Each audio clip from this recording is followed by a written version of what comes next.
share with you some of my thoughts today as one who's been in academic pharmacy for more than 30 years now. Number 5 is alive. I wanted to share with you some of my thoughts and impressions and also some images that might be helpful. The International Conference is one, of course, that we at the University of Toledo have a role in, and we're so pleased and thrilled that we were allowed to be a part of this planning of this conference and that we have our colleagues here speaking. Thank you.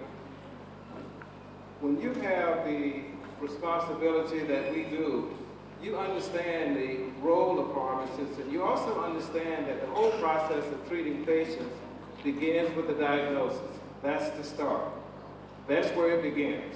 Diagnosis by a physician, or in some cases it can be a physical assessment, not diagnosis, but an assessment by the pharmacist. Many times in America, and I'm sure across the world, that when a patient comes into the pharmacy, they will greet you and say, "Hey doc, can I tell you about this? And what do you recommend?" So we have that role, we have that standing and that great belief among the patient community for us. When you understand also that we are the ones who actually help manage the disease. Once the diagnosis is made, it is up to us to manage the therapy, because if you don't manage the therapy, you don't get the outcome that you want, which is health, wellness, return to homeostasis. You want the patient to be well. And you know what? We are the people. Pharmacists are the people that make that happen. We make the medications work. We are the ones that make them work, that come to life and that have the effect that we want to have. We are also accessible, very accessible compared to any other profession. When you look at us in terms of America, we get 275 million people visiting a pharmacy every week. Every week. If you go look at the UK, it's 1.8 million people daily. Lots of people. Lots of encounters in order to be able to help them be well and manage their therapy. In America, we also know that pharmacists always rank in the polling very high in terms of the most trusted profession. And of course, we remain the most accessible, even though our numbers are not that great. Within America, we have several types of pharmacies. I will classify them for the sake of this presentation into 2 categories: community as well as hospital and mail order. In the community, we have what we call independent. I've seen a lot of these here. We have the chain, such as Walgreens, or pharmacy one that I've seen. And we have the mass merchandise, Walmart is an example, and also those that have a pharmacy as part of a food store, a grocery store, like Kroger. I noticed that one of the Pharmacy One outlets was actually in a gas station. I've not seen that model in America.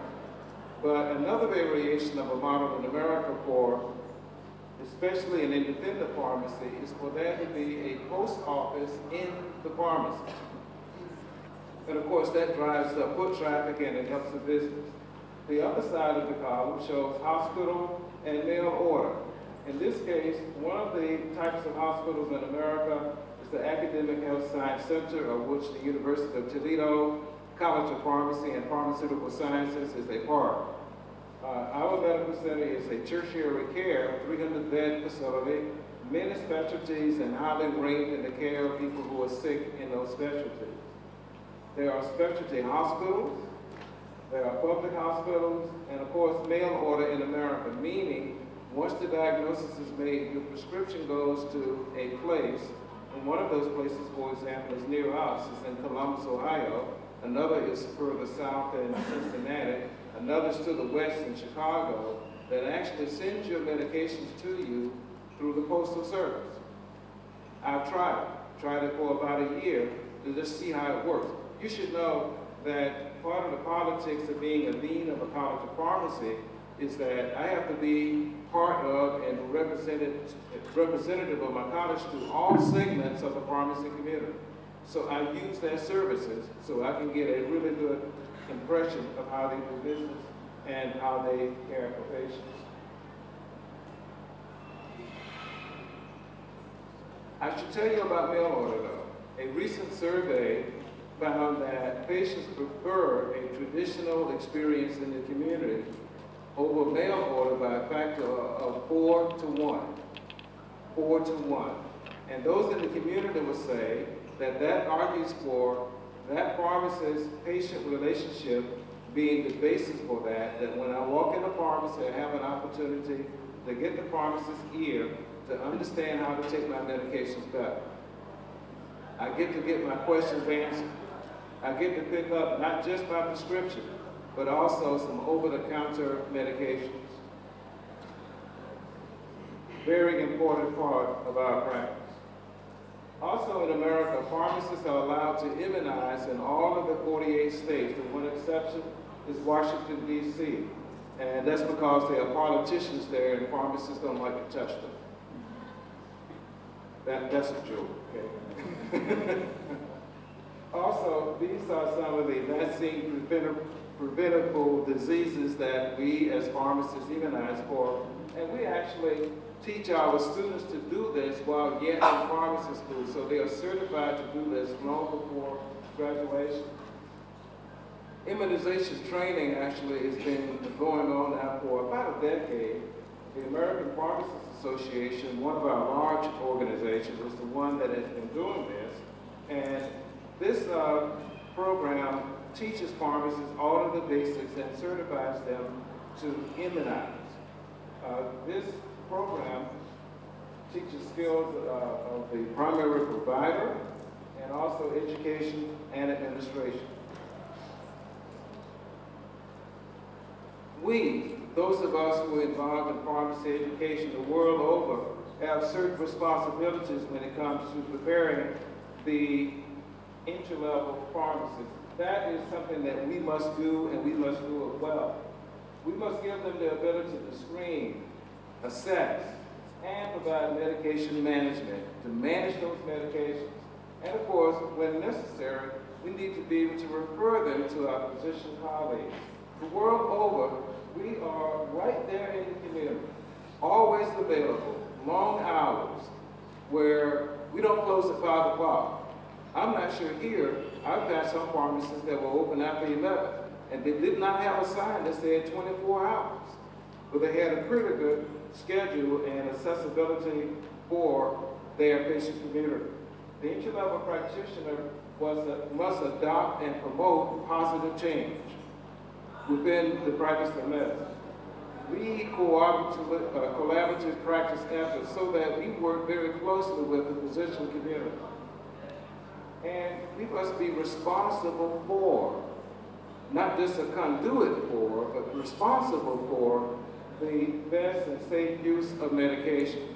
We are the gatekeeper, have always been. We must be members of the healthcare team. It's not enough to say, well, I fill the prescription and that's it. We also must promote patient adherence to the medications and lifestyle that have been prescribed by the primary caregiver. The entry-level practitioner also has other skills that we need to be sure are enhanced.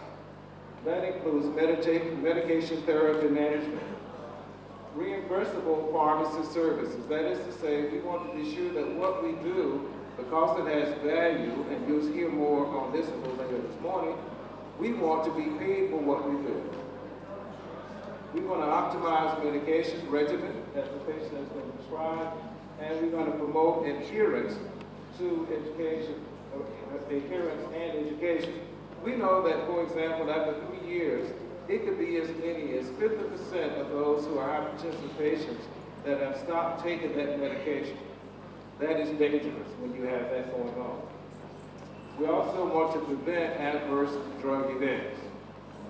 We also have responsibility as it relates to medication management services.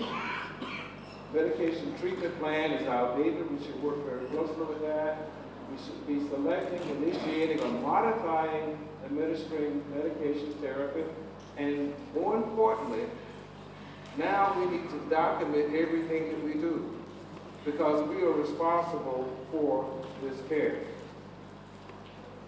The abilities also include for the entry-level practitioner, work with consumers to promote wellness. People who are sick need a coach. They need someone to help them understand what they're taking, why they're taking it, and what to expect. And they also need to know what to do if certain things happen, adverse effects. We must be an advocate for the patient. I had an experience on the way here at the Saudi Arabia airport where my colleagues here had me carrying a lot of luggage. And of course there was a traditional fee that I was to be charged, except that a friend who was with us, Mr. Hamad, actually advocated for me in his role as a pilot so that the excess baggage fee went away. That's an example of the kinds of things that we as pharmacists do for our patients. We must also apply the principles of pharmacoeconomics. You'll hear a little bit about that in the next presentation. And we must apply that to population as well as to the individual patient in terms of decision making. The pharmacist has quite a role in every way. I mentioned to you the education that we give to our students. It's a 6-year total program. And that, yes, we teach them how to immunize, and we also teach them how to do the basic kinds of measurements that one can do in the pharmacy. This is our logo on the badge. It's quite similar to yours at our facility. These are the things that we as pharmacists can, should, and must do. Also among the entry-level abilities is to perform basic patient assessment. I mentioned before, we are not people who are trained in or strong in diagnosis, but assessment, yes. And we also need to be able to use that in a clinical sense. Wherever we are, no matter the continent, no matter the practice, no matter what we call our degree, we all have the same core abilities, skill, and responsibility. Our beloved President, Barack Obama, you know Barack? Well, he's a good man. He's a very good man. I understand that the opinion polls say that he won the second debate, which was on last night. And of course, here he's taking a critical look at the Republican Party, symbolized by the elephant. The Affordable Care Act was one of the things that he has done in his administration for all of health care in America. And it's an example of the kinds of things that I think he can do in a second term, and also for the world in terms of our relationship among countries. All of these things here that are listed as part of the Affordable Care Act represent opportunities for, or certainly an impact upon the practice of pharmacy. One key part of the Affordable Care Act is something that we all want. You want it for yourself, you want it for your friends, you want it certainly for your family. That is to say, when you're sick and you're discharged from the hospital, you don't want to come back in 30 days. You want to stay out of the hospital. It's expensive, can be dangerous, and you want to be well. Our role is to help make that happen. When we're involved, we understand and have access to the laboratory values, when we have detailed information on the patient and the diagnosis, we're able to use that to help effect a level of care that avoids that patient returning to the hospital. That is our role. That is our great skill. That is our responsibility. That part of the Affordable Care Act starts very soon, and we are gearing up for it in our medical center to be sure we are in line with that and caring for patients at a higher level. The payments that hospitals get will in fact be reduced based on how well you do that. We also have, in the practice of pharmacy, the opportunity to help patients who don't have a prescription but have a need. They walk in and they look at what is called in some places the drug wall. These are over-the-counter medications. These are the things that we do and can provide right off the shelf to help those patients manage whatever symptoms and signs they come in with at the pharmacy. That is something the pharmacy has always been good at. Self-care is something that is, should, and must be a part of what we do. Self-care is so important. The drug wall here, these are actually prescription medications, but a good example of how we have this as an accessible part of our pharmacies, and more often, more than that, it shows that we should own this. This is ours to manage, not just those that are in a container, as this is, but also those that we actually compound for the patient on demand. The American Pharmacists Association, again, also has a self-care institute. 10-year history or so of providing this, and it helps practitioners become skilled at managing the over-the-counter medications. When I was here last year, some of you will recognize this picture. When I was here, not last year, but 2 years ago, I had a wonderful opportunity to talk with faculty and students about global exchange programs with the University of Toledo. This is something I believe also that we must do between our countries and between our institutions, our pharmacy schools. We should have students and faculty exchanging information, clinics, laboratories, and of course, the classrooms. Here, we show at a baseball game, our team is called the Mud Hens. There is actually an animal in America called mud hen. I don't know how to say that in Arabic. And these are all exchange students from the Faculty of Pharmacy at the University of تعقد in Hungary. These are things that we should do in order to broaden the horizons of our students. There's also, with the American Association of Colleges of Pharmacy, a group called the Global Alliance for Pharmacy Education that can be very helpful to those who are interested in such an exchange. And you'll need some guidance because there are now 129 pharmacy schools in America. In fact, there's 7 in Ohio. So in most schools, but not all, have exchange programs that relate to the international community. That organization, the Global Alliance, and the American Association of Colleges of Pharmacy can be helpful in understanding what is available in America. I say to you, my pharmacy colleagues, let's go forth and make those medications work. Sure.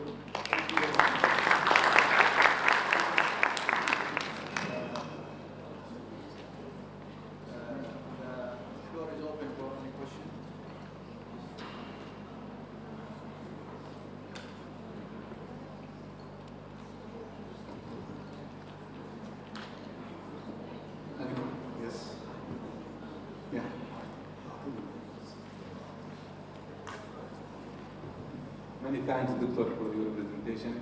You said previously that we should, as a pharmacist, document everything we do. So my question is, what did you mean by documentation everything as a pharmacist? Exactly. Thank you. One of the concepts, or one of the realities behind that comment is that many times in America, we found that pharmacists are doing really good things for their patients, but they fail to write it down. And it's not just that you're keeping a record. Sometimes if the patient gets sick and wants to take legal action against you, you need to be able to show that you actually did what you were supposed to do according to the standard of practice. The other part of this is that because we want to be paid for what we do, you have to have a record that you actually did it and that there was an outcome for it. There's been a tendency of some, as I said, not to do that. And we try to teach and encourage that you actually record everything that you do, because otherwise there's no value that you can demonstrate. And it's important for pharmacists the world over to be able to prove value.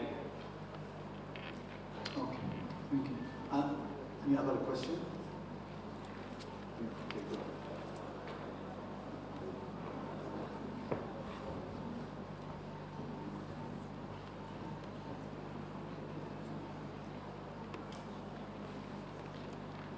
is you spoke about medication management services.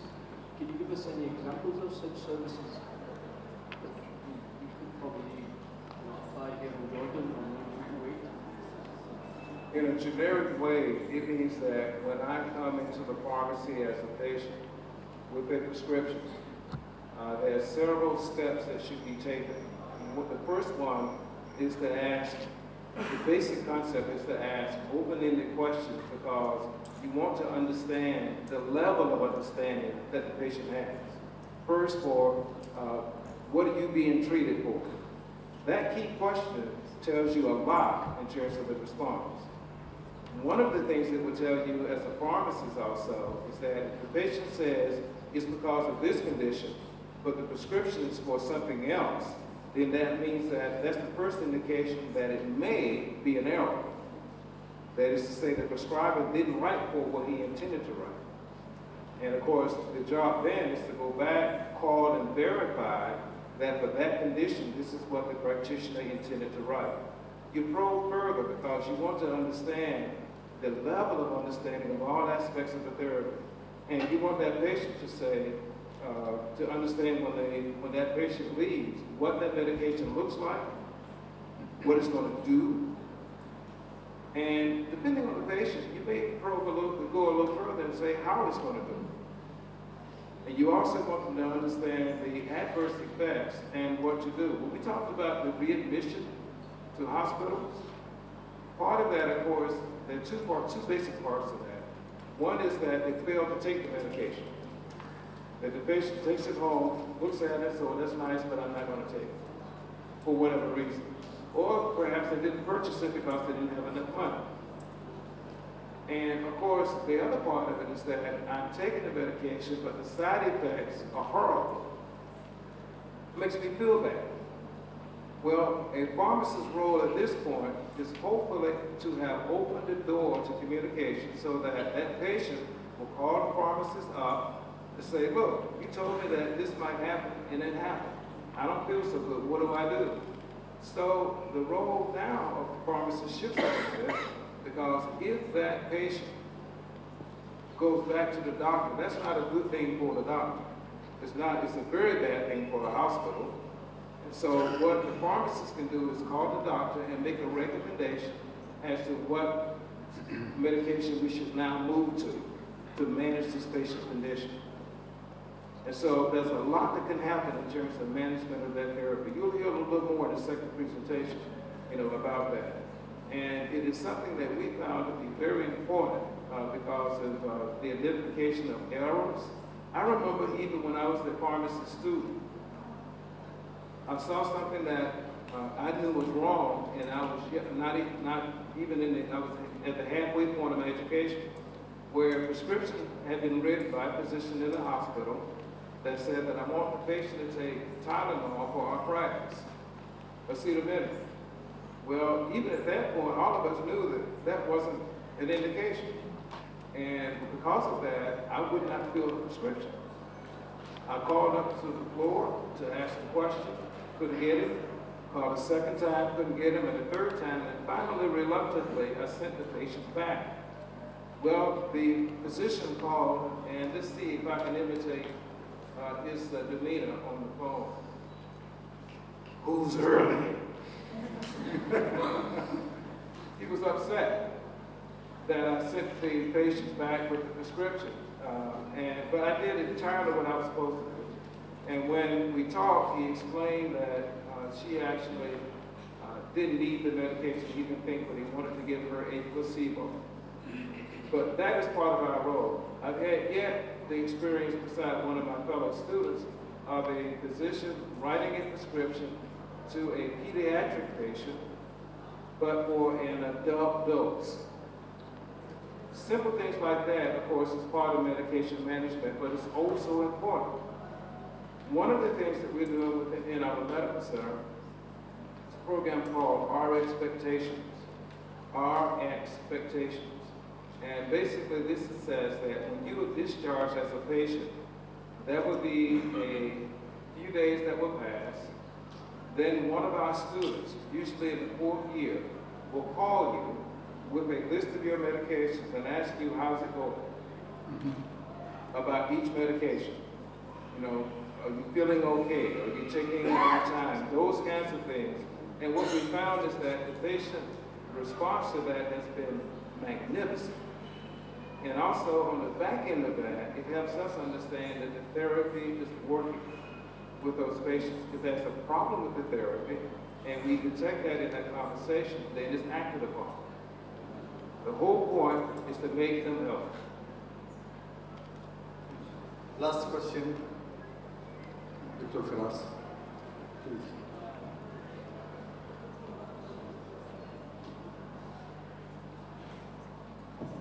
Okay, thank you, Dr. Early, for the nice lecture.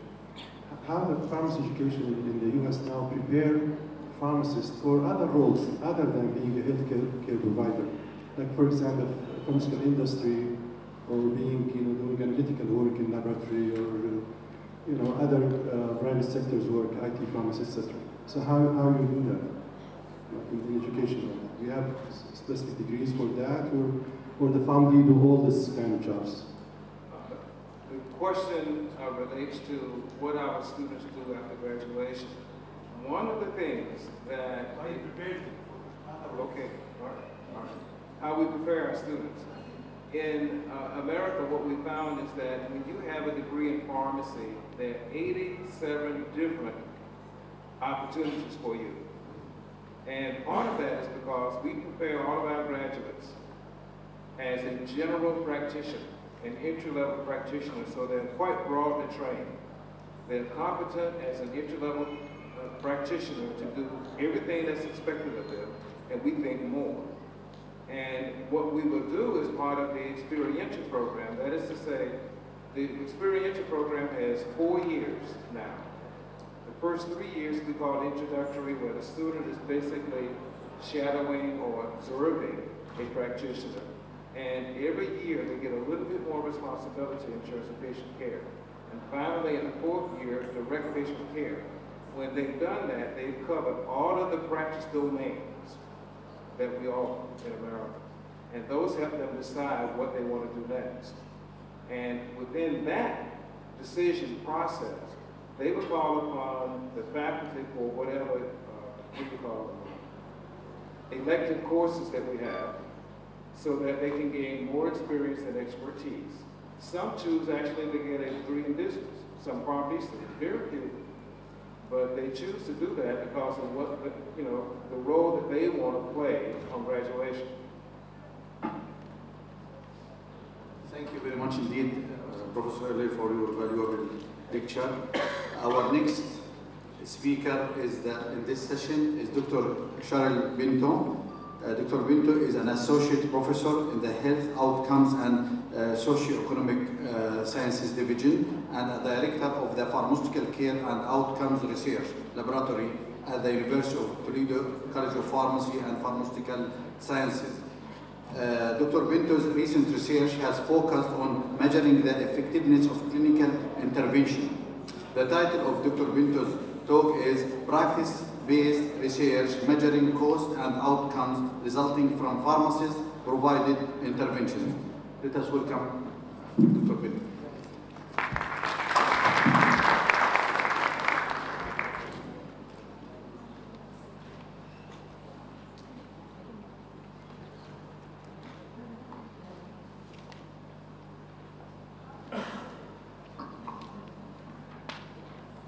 Assalamu alaikum. It's such a pleasure and an honor to be here in front of you today. I was very impressed with the questions that were being asked because they are very pertinent to my presentation, and hopefully during my presentation you'll have some of those answered in addition to what Dean Early described.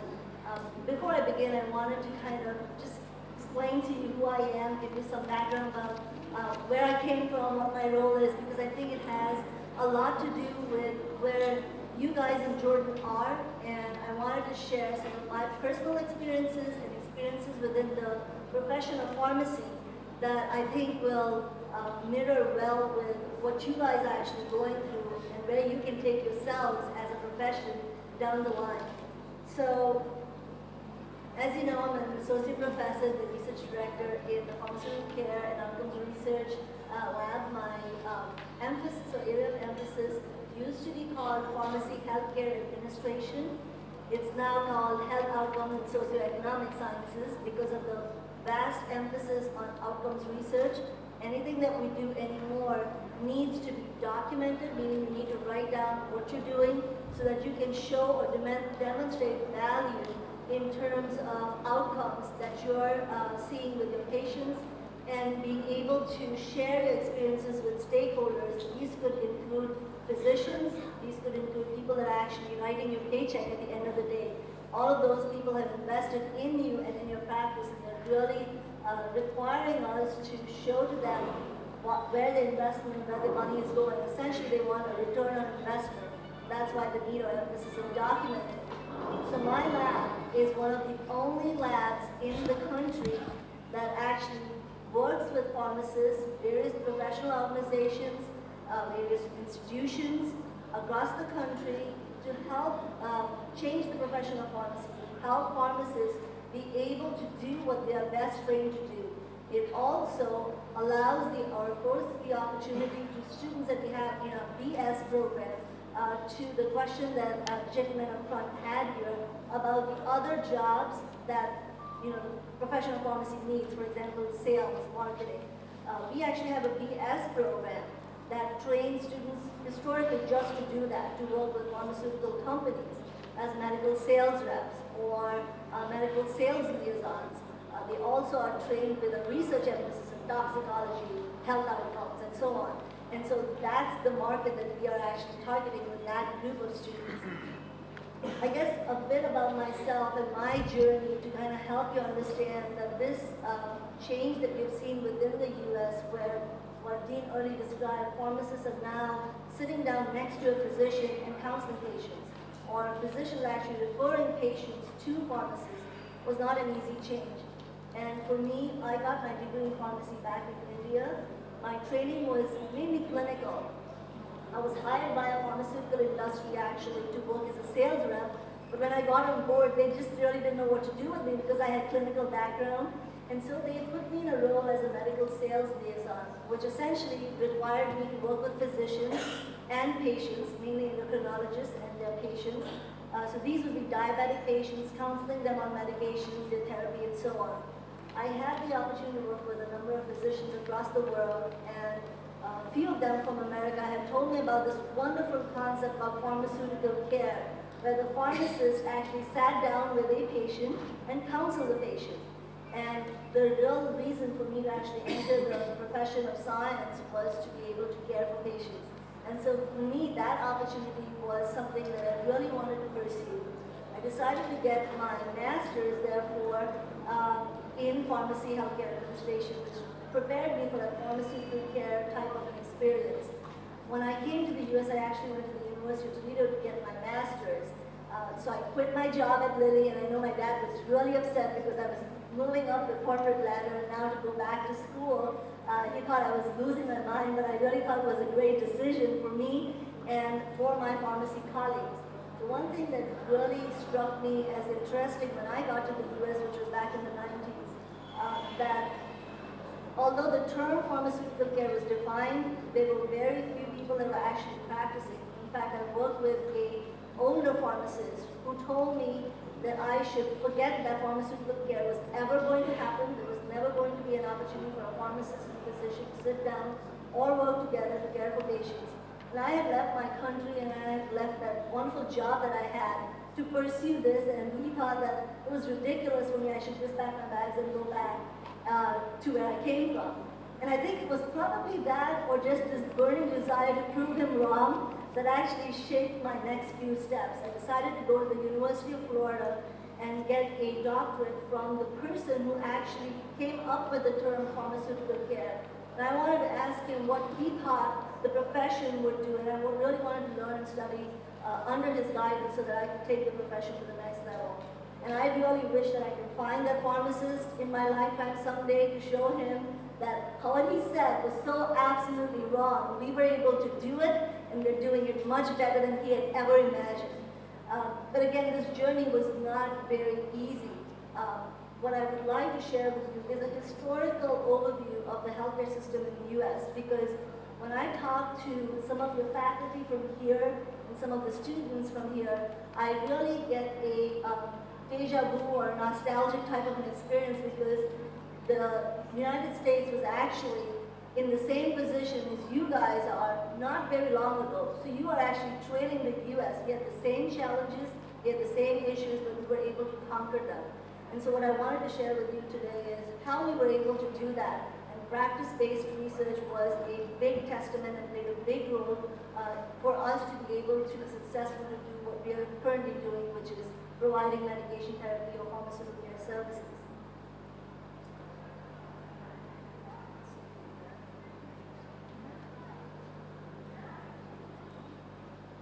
I really like the saying because I think we need to live by this. Change is the one thing that always remains constant. Life is changing, the profession of pharmacy is changing, and if we stay back and say, I can't be part of this change, then we're going to be left behind. We as a profession need to get the young blood infused, the younger generation infused with this model of being able to impact this change. In the US, that's really what it took for us to get us to where we were.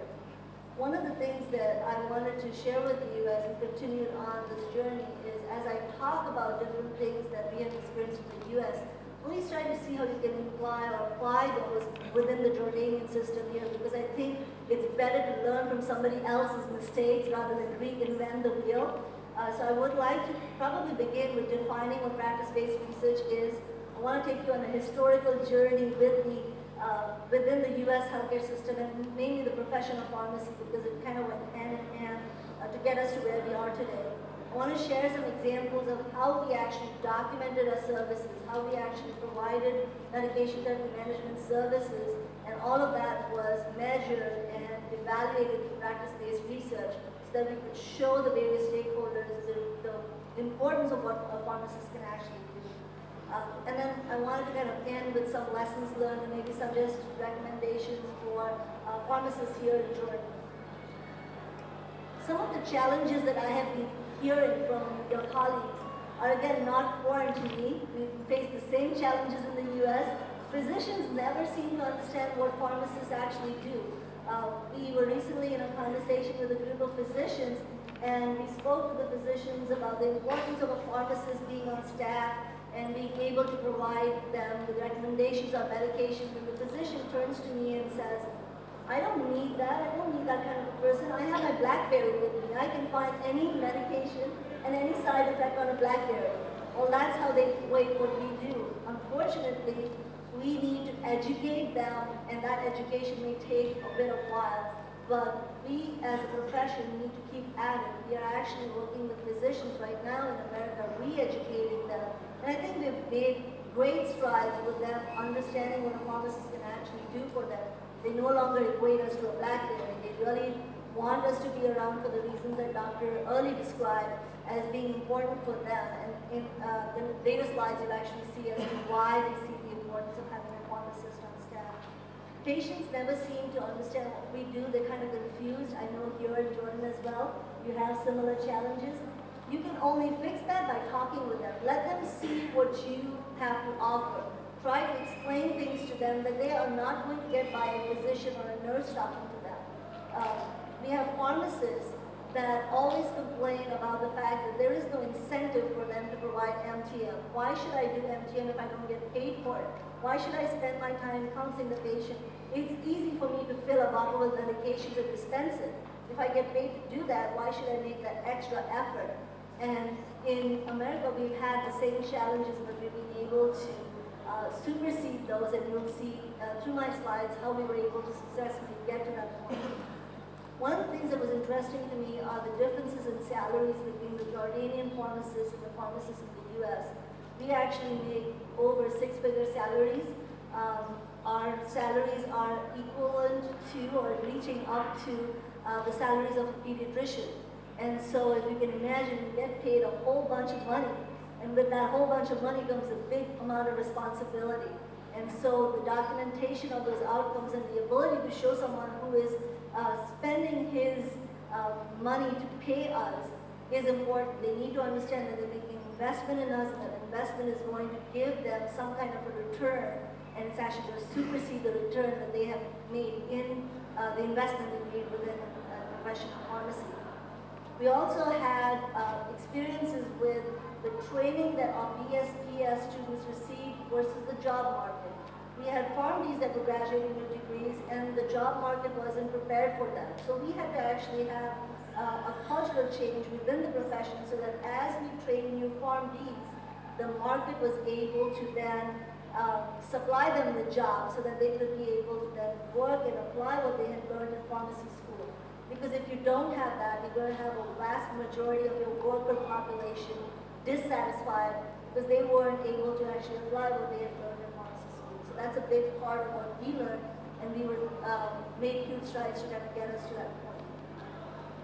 So what is practice-based research? By definition, practice-based research is research that assesses and evaluates practice with the intent to generate new knowledge that will in some way, shape, or form positively impact that practice setting. It's very different than your clinical trial where you recruit patients for the intent of a research study. It's actually the exact opposite. I don't go in and tell pharmacists how they need to do their job because I want to do a research study. I actually monitor their practice and I research their practice. So practice-based research is research that is driven with the changes within practice. And it's not limited to clinical practice. It could be changes within sales reps and the way sales reps target various positions. It could be dispensing functions. It could be a number of different things that are, as long as they're practice-oriented, practice-based research has a place for it. One of the examples I wanted to share with you guys is if you have a question regarding your practice, if you're currently working as a practicing pharmacist, you may have faced some of the questions that I have here, meaning pharmacists are always taking the blame for stealing patients from physicians. Physicians don't usually like us because they think they're stealing their business. Have you ever got an answer to give back to them, to show to them that that's not truly the case because they're absolutely wrong? We actually give them more business, actually doubling or quadrupling their business if they bring us on board. Where do you find that information? Well, you get that from practice-based research. Patients spend a lot of money out of pocket. They want to keep their costs down. They don't want to be in the hospital all the time. How can you show them the value of your services?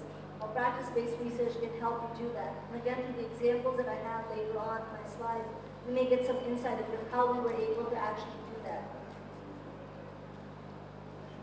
So taking this historical journey, I wanted to take us really back in time, and starting out in the 1800s, pharmacists were no different than a peddler or a trading salesman who went from door to door, this is back in the 1800s, and they sold snake oil.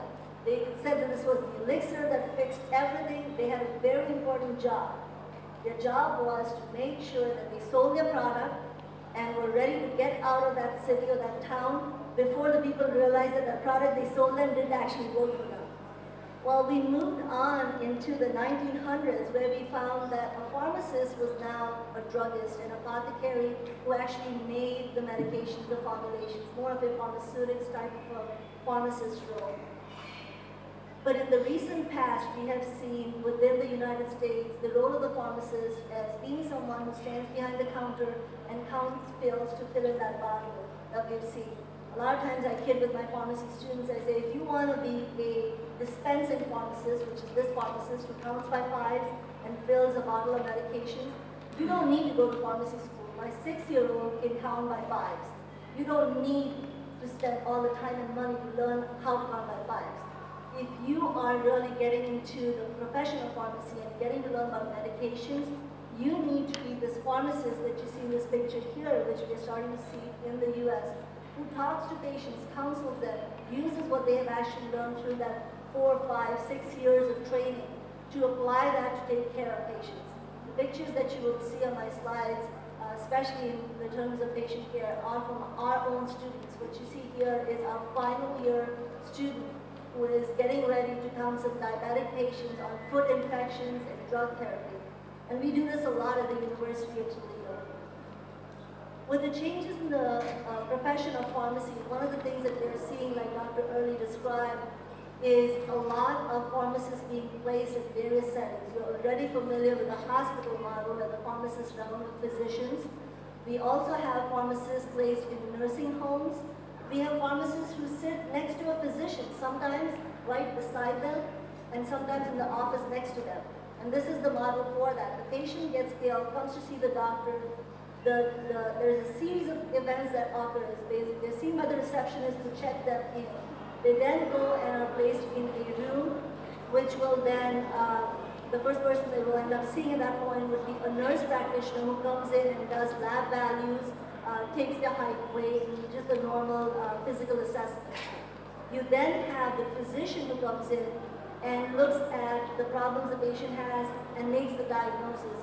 He will then leave and either have a conversation with the pharmacist who is in the office next to him, or he will bring in the pharmacist who will then use the diagnosis of the physician to make a recommendation for the prescription that the physician is going to actually write. So as you can see, the profession of pharmacy has changed drastically, where the pharmacist is no longer behind the counter counting pills. He is more hands-on, more in front of the patients, taking care of them. So how did we get here? I'd love to say that we decided we were going to start a pharmacy program, we trained our clinical pharmacists, and lo and behold, the next day they had physicians knocking on our doors saying, please send your pharmacies in. It didn't happen that way. It was a journey that took us a lot of time, a lot of effort, and a lot of people, both in the community and within academia, that had to take some leaps and bounds and milestone changes in order to get us to where we currently are. So we look at two things, changes within the healthcare and changes within the profession of pharmacy. But before we do that, because our system is vastly different than the Jordanian system, I want to talk about a few things that you may not be familiar with. Most of the insurance most of the coverage for healthcare in the U.S. is sponsored by employers. So if I get sick, the University of Toledo will pay for my costs. The second largest is Medicaid, which is the underserved patients, mainly patients with low income. They're funded by the government, or their health insurance or the healthcare is covered by the government. We also have Medicare, which is for patients that are 65 years and older, so the elderly patients. Again, their healthcare is covered by the federal government. And then you have the uninsured patients that essentially have to pay out of pocket, and then there's some private providers of care. So where does pharmaceutical care or medication therapy management, the term has been changed, we now call it MTM, you probably are familiar with pharmaceutical care. Where does this fit in? Hepler and Strand decided that they were going to define this term as the responsible provision of drug therapy for the purpose of achieving definite outcomes so that we can improve patients' quality of life. Did we get there as fast as the term was coined? Not essentially. What ended up happening was Hepler and Strand came up with this term roughly around the late 80s, and the reason they did that was because prior to that, as you can see, employers really needed to make sure that the costs were cut down. If I am sick all the time, my employer, which is the University of Toledo, is not going to like me too much because they have to pay for my health care. So what they want is they want me to be healthy. Traditionally, back in the 80s, they had disease management companies that would do that. It would be a nurse on the phone calling a patient at home and saying, these are some of the side effects to experience with this medication. It didn't work. There was no face-to-face interaction, and nurses are not trained with the training that pharmacists receive. So what ended up happening was there was this need to have the pharmacists provide that kind of counseling to these patients. What we saw in the 1990s was a legislative action. It was called Over 90, which actually made the pharmacists legally responsible to provide counseling to patients. And so there was back in the 1990s when it said every pharmacist, when you dispense a medication, you need to provide counseling on that medication. Did it happen? What do you think? Did it happen? Sometimes.